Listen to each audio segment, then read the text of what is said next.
आज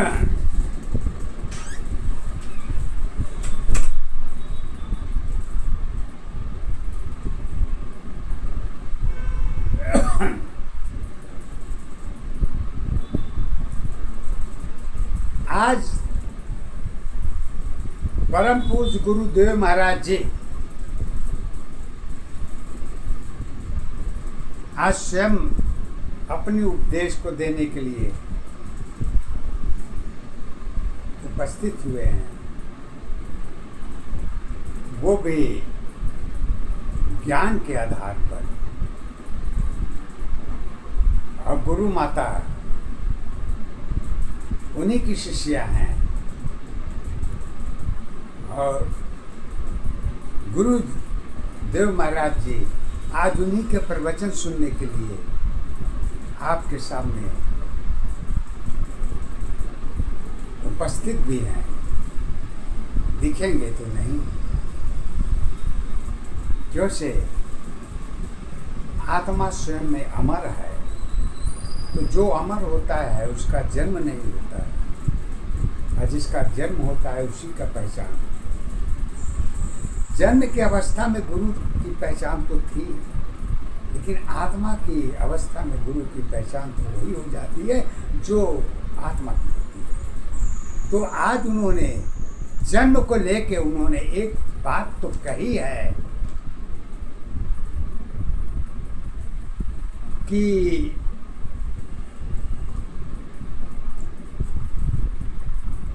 जन्म में मृत्यु की अवस्था क्या होती है।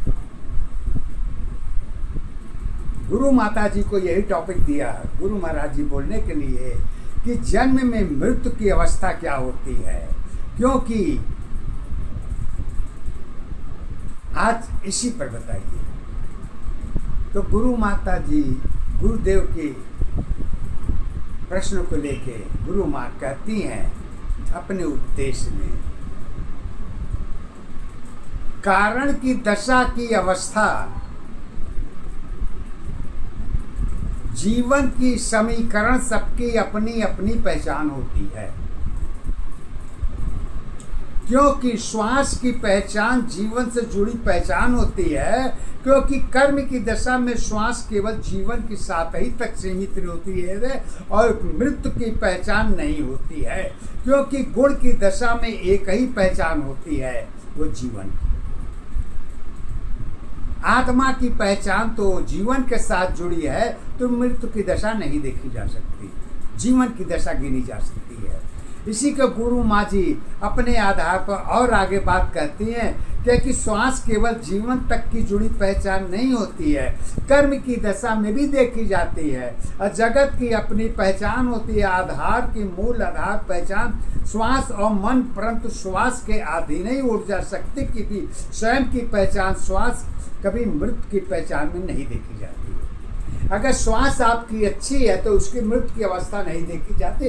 श्वास की अवस्था तो उम्र की दशा और समय शब्द की जुड़ी पहचान के अधीन नहीं देखी जाती है। शब्द चरित्र की पहचान होती है और समय और शब्द शक्ति की अवस्था के अधीन देखी जाती है। कैसे देखी जाती है? परंतु अगर मुख्य पहचान श्वास की आत्मा मन के साथ नहीं जुड़ेगी तो परिवर्तन दशा का भी पहाड़ा नहीं पढ़ा जा सकता। संघत की असर भी उसी के अधीन ही देखी जाती है, जीवन के अधीन, मृत्यु के अधीन नहीं है। यहाँ बात केवल जीवन की है। तो गुरु माता जी यही बात सात की पहचान तो स्वयं की होती है। कहते हैं सात क्या होता है, और सात तो स्वयं का होता है। छाया स्वयं की होती है, सात की अधीन होती है, लेकिन छाया सत्य है या स्वयं सत्य है, इस दोनों की पहचान करना मृत्यु की दशा को तय करती है। ये भी परिवर्तन दशा के आधार पर मृत की दशा की क्या पहचान है? मृत की दशा की पहचान तो एक ही है, एक सिक्के की दो पहलू हैं, और वो सिक्का है नाम गुरु का है। लेकिन आत्मा और मन एक सिक्के की दो पहचान है, और इसी को हमारी गुरु माता जी कहती हैं जीवन जन्म मृत्यु की पहचान भी तो एक सिक्के की जुड़ी अवस्था के अधीन नहीं देखी जाती है। तो इसको गुरु माता जी अपने पद के आधार पर आज जन्म की पहचान जीवन सत्य के दशा पर कैसे कहती है। कर्मों के दशा में और सत्य की दशा में जीवन जन्म और जीवन की पहचान कहाँ होता है? जीवन क्या है? पहाड़ा है, गिनती है, जोड़ घटाना है, गुणा है, भाग है, क्या है? तो ये सारी चीजें जो है गुरु माता जी अपने शब्द के आधार पर लेकर उपस्थित भई हैं। उनकी पहचान तो वही शब्द ही है, शैली एक ही है, शैली में कोई चेंजिंग नहीं होनी है, पहचान वही है, आधार वही है, सत्य वही है, जन्म वही है, मृत्यु यही है। तो गिनती भी 109 की है, 9 से ऊपर तो गिनती की भी पहचान नहीं है, और तो फिर जन्म मृत्यु की पहचान कहाँ हो सकती है? तो गुरु माता जी कहती हैं जन्म नहीं पहचान तेरी, चरित्र की क्या आधार नहीं, जन्म तेरी पहचान है तेरी, चरित्र की दशा आधार नहीं, अगुण की आधार एक है, जन्म तेरी पहचान यही। गुण की दशा में जन्म की पहचान तो देखी जा सकती है, कोई गलत नहीं है,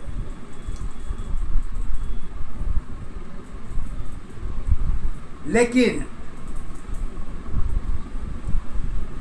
पहले तो जन्म की दशा श्वास के अधीन ही तय होती है। पहचान की दशा अभी तो कुछ पता ही नहीं है कि आगे है या पीछे है या बीच में है या ऊपर है या नीचे है। पहचान की तो अभी कहीं गिनती शुरू नहीं है। तो गुरु माता जी हमारी कहती हैं पहचान तुम्हारी एक है, समय की सत्ताधार है, परिवर्तन में हर चीज तुम्हारी, दशा तेरी पहचान बनी, पहचान अवस्था एक, दशा आधार तुम्हारी एक है, सत्य जीवन की कर्म अवस्था सत्य तुम्हारी एक है, इच्छा की पहचान तुम्हारी, योजना की आधार है, प्रोजेक्ट तुम्हारी मन की दशा है, जगत की अपहचान है। प्रोजेक्ट क्या होता है? कारण की दशा में ही सोच की अवस्था, विचार की दशा, अज्ञान की अवस्था, सत्य की दशा, जब इतनी चीजें जुड़ती है तो प्रोजेक्ट शब्द एक पैदा होता है जो हमारे आपके जीवन से जुड़ी पहचान ही होती है। वो भी कहती हैं समाज की पहचान तुम्हारी, प्रोजेक्ट की आधार बनी, पहचान तुम्हारी ईश्वर है, दशा सत्य आधार नहीं। अब यहाँ पर मामला तो आके गुरु माता ने बीच में खड़ा कर दिया, जो मानव के लिए तो क्या सभी के लिए थोड़ी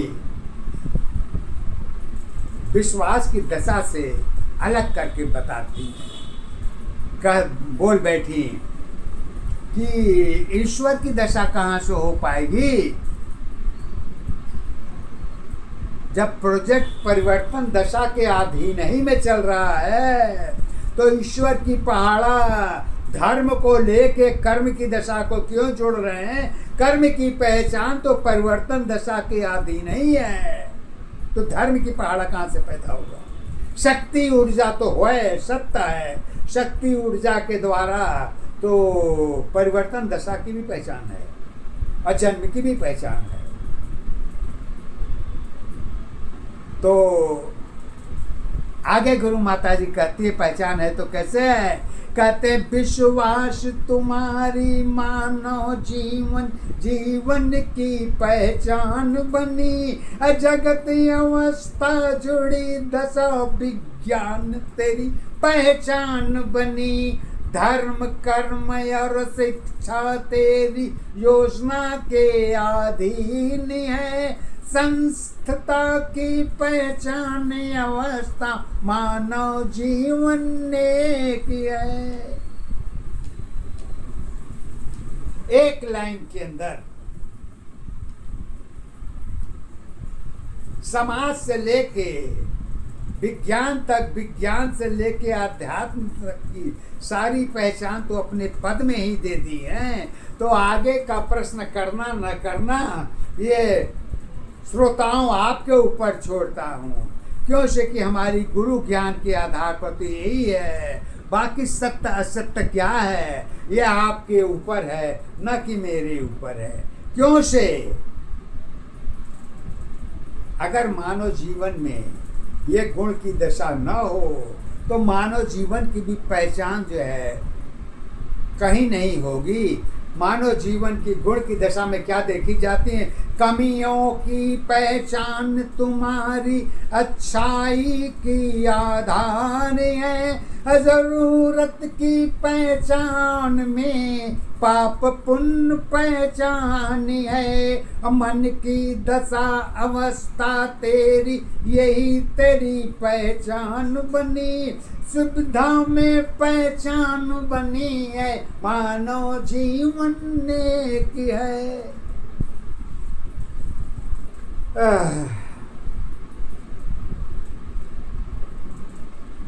एकता की पहाड़ा सत्य असत के अंदर ही देखी जाती है। इसमें से एक भी चीज अलग कर देंगे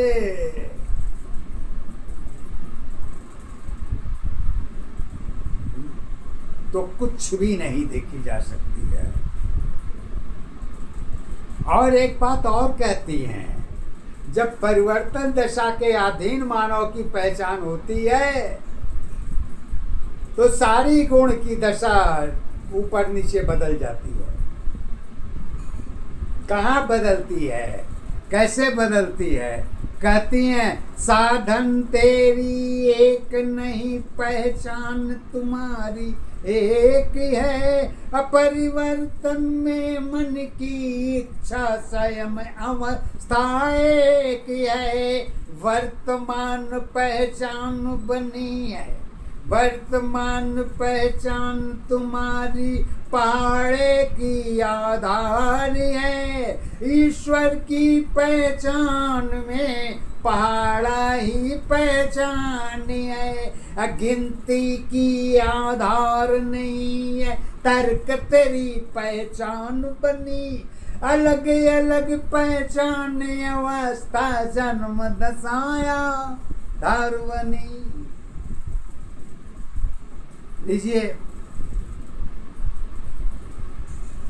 गुरु माता जी का उपदेश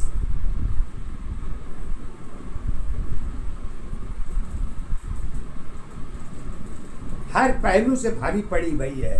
पद के आधार पर कहती हैं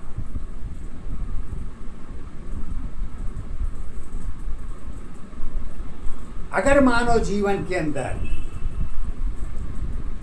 ये भी गुण यदि नहीं है तो मानव जीवन की गिनती नहीं पढ़ी जा सकती, क्योंकि युग की दशा परिवर्तन दशा के अधीन है और चारों दशा में युग परिवर्तन होती है। और जो वर्तमान की दशा में जो युग परिवर्तन है उसी युग को लेके गुरु माता जी यही कहती हैं क्या तर्क तुम्हारी मन की दशा है, अलग अलग पहचान है।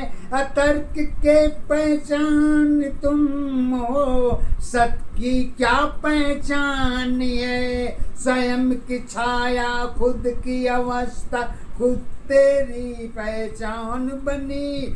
दोनों अवस्था एक दशा की, मन की सत्ताधार बनी। हर चीज तुम्हारी मन की अपनी, पहचान तुम्हारी एक है।